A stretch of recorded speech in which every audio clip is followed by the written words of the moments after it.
Hello students, आज हम करेंगे important definition for class 10th math. तो आप सबको तो पता ही होगा कि इस बार एग्ज़ाम का पैटर्न चेंज हुआ है 10th का।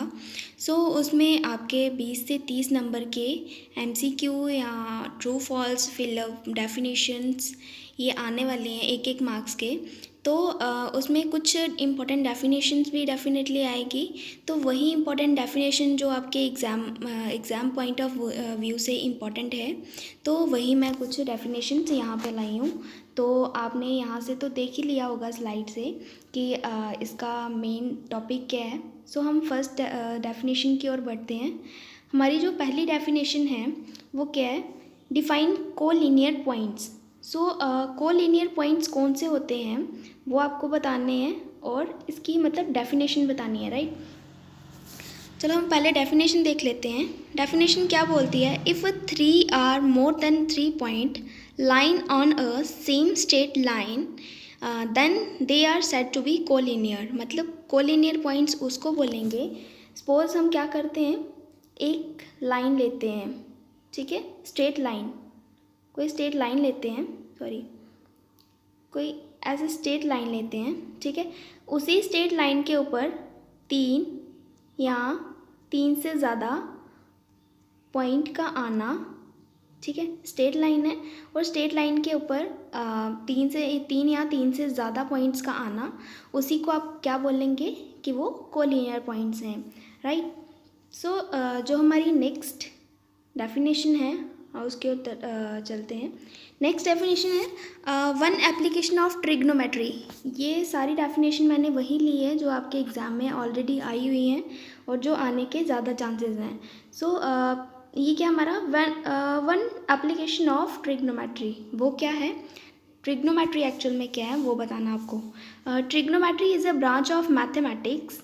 ट्रिग्नोमेट्री वो ब्रांच है मैथमेटिक्स की that helps us to find the angle and distance of objects. मतलब कि जो हमें क्या बताती है, क्या फाइंड करना बताती है कि हमें एंगल कैसे निकालना है और डिस्टेंस कैसे निकालना है किसी भी ऑब्जेक्ट का, राइट। नेक्स्ट डेफिनेशन है हमारी पाइथागोरस थ्योरम, ठीक है। बहुत ही इंपॉर्टेंट थ्योरम है, आपको पता ही होगा कि पाइथागोरस थ्योरम क्या होती है। अगर नहीं पता तो मैं डेफिनेशन पढ़ने से पहले थोड़ा सा बता देती हूँ। ये पाइथागोरस थ्योरम वहाँ पे अप्लाई होती है, यहाँ पे एक 90 डिग्री का एंगल होता है, ठीक है। सपोज यहाँ पे 90 डिग्री का एंगल बन रहा है, ठीक है। तो यहाँ पे आपकी पाइथागोरस थ्योरम जो है वो अप्लाई हो जाएगी। और पाइथागोरस थ्योरम में क्या होता है, ये वाले जो स्लांट हाइट होती है एक्चुअल में इसको हम हाइपोटेन्यूज बोलते हैं। ये जो स्ट्रेट लाइन होती है इसको हम परपेंडिकुलर बोलते हैं। ये जो नीचे होती है इसको हम बेस बोलते हैं, राइट। डेफिनेशन देख लेते हैं। डेफिनेशन में क्या बताया हुआ है? In a right triangle, right triangle है, जैसे मैंने आपको पहले ही बताया कि इसका एक एंगल जो होगा वो 90 डिग्री का होगा।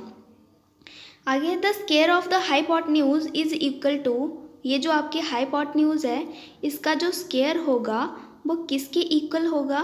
Square sum of the equal to the sum of the square of the other two side in the sense कि पी का स्क्वायर मतलब परपेंडिकुलर का स्क्वायर प्लस सम मतलब प्लस और बेस का स्क्वायर।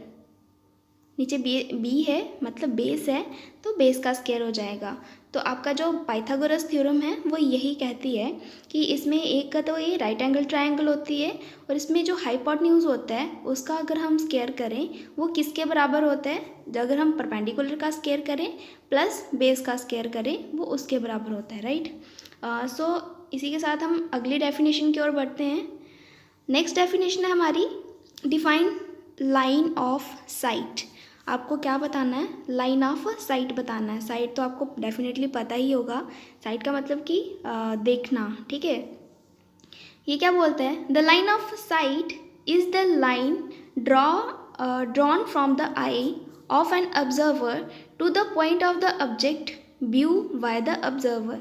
कहता है कि लाइन ऑफ साइट वो लाइन होगी जो कि एक सपोज एक पर्सन है, ठीक है। यहाँ पे एक पर्सन खड़ा हुआ है, ठीक है, और यहाँ पे कोई टावर है या कोई चीज़ है, ठीक है। यहाँ पे वो रखा हुआ है, ये टॉवर है और इसके ऊपर कोई चीज़ रखी हुई है, ठीक है। और जो ये पर्सन होगा, जब ये यहाँ से अपनी आँखों से इस टॉप ऑफ द ऑब्जेक्ट को देखेगा तो इसी को आप लाइन ऑफ साइट बोल सकते हो।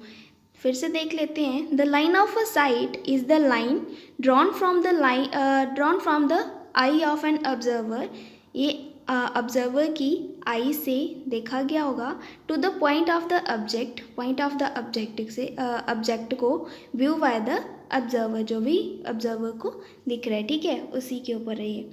नेक्स्ट आपका नेक्स्ट डेफिनेशन क्या है? स्टेट बेसिक प्रोपोर्शनैलिटी थ्योरम, और इसी को आप थेल्स थ्योरम भी बोलते हो। अभी इसके ऊपर दो टाइप के क्वेश्चन बन सकते हैं। एक डायरेक्टली आ सकता है कि बेसिक प्रोपोर्शनैलिटी थ्योरम का दूसरा नाम क्या है? थेल्स थ्योरम, ठीक है। और एक इस तरीके से भी आ सकता है कि थेल्स थ्योरम का दूसरा नाम क्या है? स्टेट बेसिक प्रोपोर्शनैलिटी थ्योरम, ठीक है। और ऐसे भी आ सकता है कि थेल्स थ्योरम को आपको एक्सप्लेन करना है, इसको डिफाइन करो, या स्टेट बेसिक प्रोपोर्शनैलिटी थ्योरम को आप डिफाइन करो, ठीक है। तो किसी भी तरह से क्वेश्चन आ जाए उसका आंसर यही होगा। इसमें क्या बोलता है? If a line is drawn parallel to one side of a triangle to intersect the other two side in distinct point, then the other two side are divided in the same ratio। Actual में ये story क्या बोल रहा है? कहता है कि if a line is drawn parallel to one side of a triangle. Suppose हमारे पास क्या है? एक ट्राइंगल है, ठीक है। ये हमारे पास एक ट्राइंगल आ गई। हाँ, नेक्स्ट बोलता है एक हमने लाइन ड्रॉ करनी है जो पैरेलल होगी एक साइड ऑफ द ट्राइंगल से, और हमने वो लाइन ड्रॉ कर ली, ये वाली, ठीक है। ये लाइन जो है ये पैरेलल हो जाएगी ये वाली लाइन की, ठीक है। सो नेक्स्ट क्या बोलते हैं? Side of a triangle to intersect the other two side. ये इंटरसेक्ट कर रही है, मतलब टच कर रही है ये वाली और ये वाली साइड से, ठीक है। Then other two side are divided in the same ratio. Actual में क्या होता है? ये वाली जो साइड है और ये वाली जो साइड है, सपोज इतने से डिस्टेंस को हम ए बोल लेते हैं और इतने डिस्टेंस को हम बी बोल लेते हैं, ये वाले डिस्टेंस को हम सी बोल लेते हैं और ये वाले डिस्टेंस को हम डी बोल लेते हैं, ठीक है। तो ये बेसिक प्रोपोर्शनैलिटी थ्योरम क्या बोलती है कि ए जो होगा अपॉन बी होगा और यही इक्वल होगा किसके? सी अपॉन डी के, राइट। यही आपकी बेसिक प्रोपोर्शनैलिटी थ्योरम बोलते हैं, ठीक है। इसके नाम आगे पीछे हो सकते हैं, कुछ और नाम हो सकता है ए बी सी हो या ए सी डी हो, कुछ भी नाम हो सकता है, बट बेसिक जो फंडा है इसका, ये थ्योरम जो एक्चुअल में बताना चाहती है वो यही बताना चाहती है, राइट। ओके, सो नेक्स्ट क्या हमारा नेक्स्ट डेफिनेशन क्या है? Angle of elevation. सो जो एंगल ऑफ एलिवेशन है वो क्या बोलता है? ये भी आपकी डेफिनेशन में आया हुआ है क्वेश्चन, ठीक है, एग्जाम में आया हुआ है। इसमें इसका आंसर क्या हो जाएगा? The angle formed by the line of a side with the horizontal when the object is above the horizontal level. Actual में सपोज कोई पर्सन है यहाँ पे खड़ा हुआ, ठीक है, यहाँ पे कोई पिलर है या कुछ है, ठीक है। जब ये क्या करता है, पर्सन जो है इस टॉप ऑफ द पिलर को देखता है, तो वो क्या हो जाएगा? आपका एंगल ऑफ एलिवेशन। ये वाला एंगल जो होएगा ये आपका एंगल ऑफ एलिवेशन हो जाएगा, ठीक है। यही आपका ये एंगल ऑफ एलिवेशन। सो हमारे नेक्स्ट डेफिनेशन क्या है? Define sure or certain event, ठीक है। ये भी बहुत ही इंपॉर्टेंट डेफिनेशन है।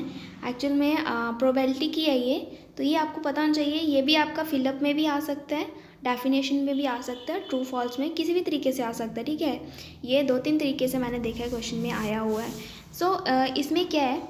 An event whose probability is 1 is called sure और सर्टेन इवेंट। कहता है कि अगर ऐसा इवेंट हो जिसमें प्रोबेबिलिटी जो हो वो 1, एक ना एक आने के चांसेस हो ही हों, ठीक है, तो उसको तो हम बोलेंगे सर्टेन इवेंट। मतलब कि एक एक प्रोबेबिलिटी आने के चांसेस हमेशा होते हैं, ठीक है। सपोज आपके पास कुछ रेड कलर की बॉल्स हैं, कुछ ब्लू कलर्स की बॉल्स हैं, ठीक है, ब्लू कलर की बॉल्स हैं। अभी अगर हम बोलें कि हमने इसमें से दो बॉल निकाल ली, ठीक है, रेड में से भी दो बॉल निकाल ली और ब्लैक में से भी या ब्लू में से भी दो बॉल निकाल ली, ठीक है। तो इसमें से अगर हम देखें तो एक ना एक बॉल आने के, दोनों में से निकाली है तो एक ना एक बॉल जो होगी रेड या ब्लू पक्का होएगी, ठीक है, क्योंकि हमने दोनों में से निकाला हुआ है तो एक ना एक तो बॉल पक्का होगी, ठीक है। तो वो आप बोल सकते हो कि वो आपका आ गया श्योर इवेंट और सर्टेन इवेंट, ठीक है। इसी के साथ एक इम्पॉर्टेंट डेफिनेशन और है, वो क्या है आपकी इम्पॉसिबल इवेंट, ठीक है। इम्पॉसिबल इवेंट क्या हो जाता है, ये भी थोड़ा सा श्योर इवेंट की तरह ही है, बस थोड़ा सा डिफरेंस है, ज़्यादा नहीं है। इम्पॉसिबल इवेंट क्या हो जाएगा, जिसमें प्रोबेबिलिटी आने के चांसेस ज़ीरो होते हैं, ठीक है, जिसमें इवेंट में प्रोबेबिलिटी आने के चांसेस ज़ीरो होते हैं, उसको हम बोलेंगे इम्पॉसिबल इवेंट, ठीक है। यहाँ पे मैंने दिया भी हुआ है कि प्रोबेबिलिटी जो होती है वो ज़ीरो होगी। सपोज़ यहाँ पे आपके, जैसे मैंने पहले बताया वही ले लो, यहाँ पे आपके रेड बॉल्स हैं, यहाँ पे आपके ब्लू बॉल्स हैं, ठीक है, और मैं बोलूँ कि इन दोनों में से हमने दो बॉल निकाल ली और आप बताओ कि येलो बॉल आने के कितने चांसेस हैं, ठीक है। अभी आप देख रहे हो यहाँ पे रेड है, यहाँ पे ब्लू है, येलो तो यहाँ पे है ही नहीं है, मतलब कि येलो आना इम्पॉसिबल है, ठीक है।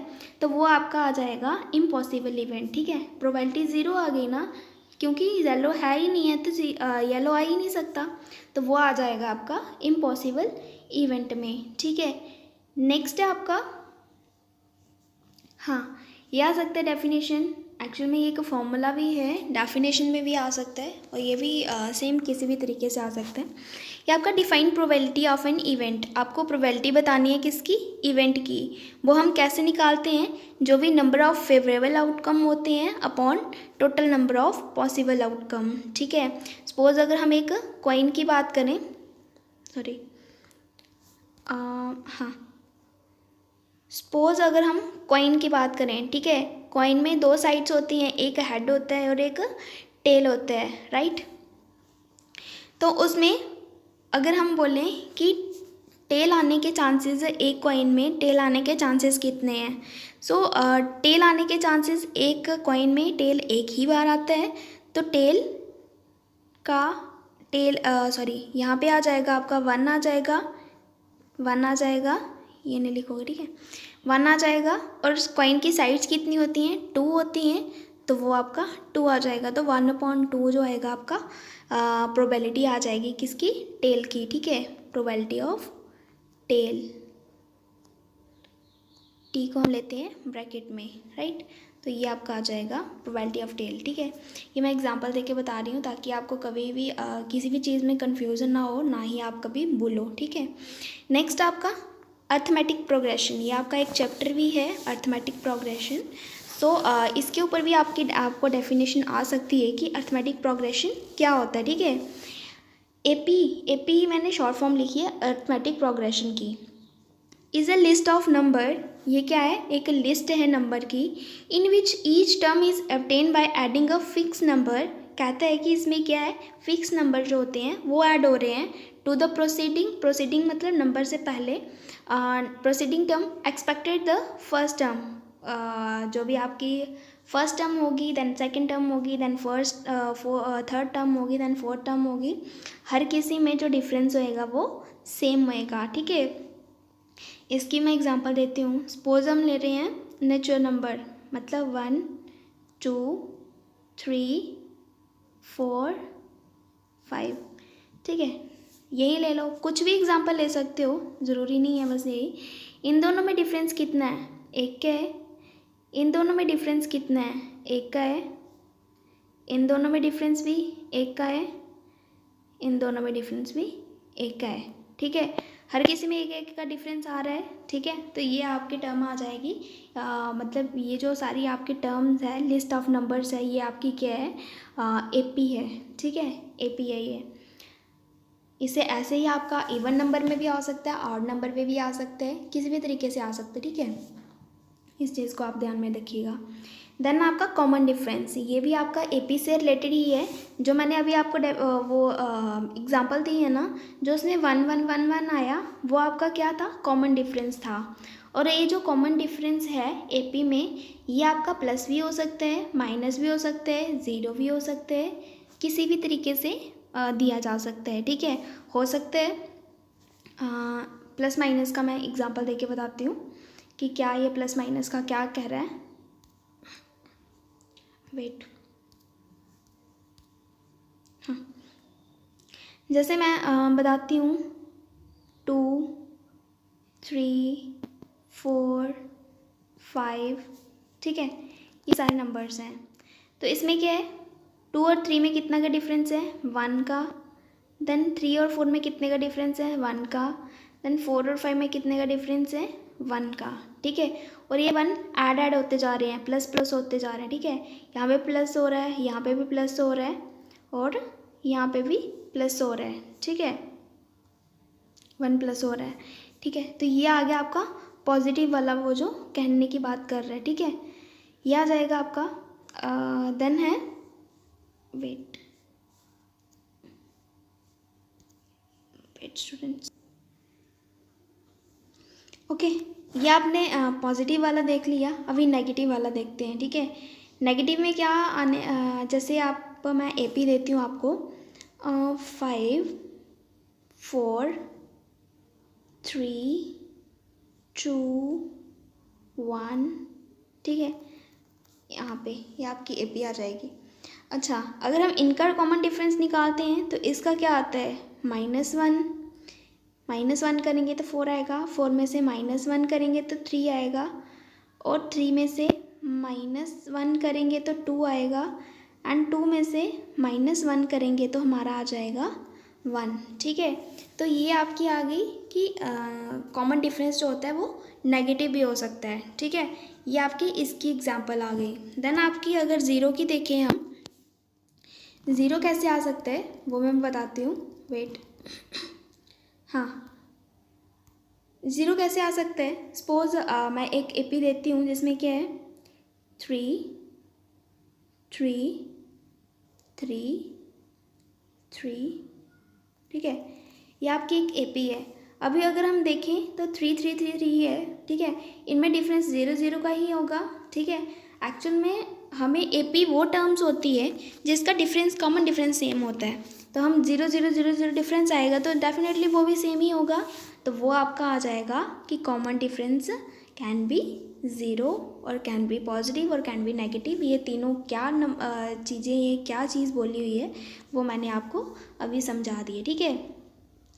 चलो नेक्स्ट देखते हैं। नेक्स्ट में क्या हमारा, ओके, मैंने डेफिनेशंस इतनी ही ली हैं, बट कुछ और चीज़ें बतानी हैं जो कि आपके लिए बहुत इंपॉर्टेंट हैं और आपके एग्ज़ाम में आने के बहुत ज़्यादा चांसेस हैं। मतलब डेफिनेशंस ही हैं, लेकिन ये डेफिनेशंस आप खुद कर लोगे, ठीक है। पहला है आपका नंबर सिस्टम, ठीक है। नंबर सिस्टम में क्या है, नंबर सिस्टम मैंने आपको इस चैनल पे मैंने पहले चैप्टर की पूरी वीडियो बनाई हुई है नंबर सिस्टम के ऊपर, ठीक है, जिसमें आपका रियल नंबर था। फर्स्ट चैप्टर जो था रियल नंबर, उससे पहले मैंने आपको नंबर सिस्टम के ऊपर पूरी वीडियोस बनाई हुई हैं कि कौन कौन सा नंबर होता है, रियल नंबर कौन सा होता है, ऑड नंबर कौन सा होता है, नेचुरल नंबर कौन सा होता है, होल नंबर कौन सा होता है, ठीक है, इंटीजर्स कौन से होते हैं। और इस चीज़ का हमेशा याद रखिएगा कि वो वीडियो ज़रूर देख के जाइए, क्योंकि उसमें आने के बहुत ज़्यादा चांसेस हैं और हर बार उसमें से नंबर सिस्टम में से 2-3 क्वेश्चन आते ही आते हैं, ठीक है। तो उसको ज़रूर पढ़ के जाइए, बिल्कुल भी स्किप मत कीजिएगा, ठीक है। नेक्स्ट आपका पॉलिनोमियल, ये वाला चैप्टर भी मैंने आपका इस वीडियो पे, इस चैनल पे बना दिया हुआ है पॉलिनोमियल का भी। इसमें भी आपको डेफिनेशन आ सकती है कि पॉलिनोमियल क्या होता है। देन मैंने आपको बताया था लीनियर पॉलिनोमियल एक होता है, एक क्वाड्रेटिक पॉलिनोमियल होता है, ठीक है, एक क्यूबिक पॉलिनोमियल होता है, ठीक है। ये क्या होते हैं ये भी मैंने सेकंड चैप्टर में जब पढ़ाया था तो वो करवा दिया था, ठीक है। तो वो आप ज़रूर पढ़ लीजिएगा, वो भी आने के चांसेस हैं। नेक्स्ट आपका क्वाड्रेटिक इक्वेशन, इसमें आपकी क्वाड्रेटिक इक्वेशन की जो स्टैंडर्ड फॉर्म है वो क्या है वो पूछ सकते हैं, जो कि क्या है ax² plus bx plus c equals to 0। ठीक है, ये आपकी स्टैंडर्ड फॉर्म है क्वाड्रेटिक इक्वेशन की, और इसके ऊपर भी क्वेश्चन आने के बहुत ज़्यादा चांसेस बन जाते हैं। देन और भी अगर कोई फॉर्मूलाज होंगे इस चैप्टर में तो वो भी आप ज़रूर देख लीजिएगा। ठीक है, एपी नेक्स्ट है आपका एपी अर्थमेटिक प्रोग्रेशन जो है, उसमें मैंने कुछ डेफिनेशंस यहाँ पे करवाई हुई हैं, तो वही आपका उसको भी अच्छे से करके जाइएगा। और एपी में आपके जो जितने भी फार्मूलाज वगैरह हैं उसको भी आप अच्छे से कर लीजिएगा, क्योंकि फार्मूलाज के ऊपर भी क्वेश्चन आने के चांसेस बढ़ जाते हैं और बहुत बार क्वेश्चंस आते भी हैं फार्मूला के ऊपर। देन एंगल ऑफ एलिवेशन जो होता है ट्रिग्नोमेट्री का, वो भी मैंने आपको बता दिया हुआ है। नेक्स्ट आपका angle of depression. Angle of depression क्या है? एलिवेशन था कि नीचे से किसी प्लेटफॉर्म के ऊपर की तरफ देखना। ठीक है, और जो डिप्रेशन होएगा वो उल्टा हो जाएगा कि कोई भी पर्सन जो है वो किसी प्लेटफॉर्म के ऊपर खड़ा है या किसी टॉवर के ऊपर खड़ा है और नीचे ग्राउंड पे कोई चीज़ है वो उसको देख रहा है। ठीक है, वो हो जाएगा आपका एंगल ऑफ डिप्रेशन। ठीक है, उसी के साथ आपका जो सर्कल है, ठीक है, सर्कल में भी आपके क्वेश्चंस बनने के चांसेस बढ़ जाते हैं। सर्कल में एक्चुअल में क्वेश्चन क्या क्या आ सकते हैं मैं बता देती हूँ आपको। सर्कल में आपको क्या क्या आ सकता है, वेट,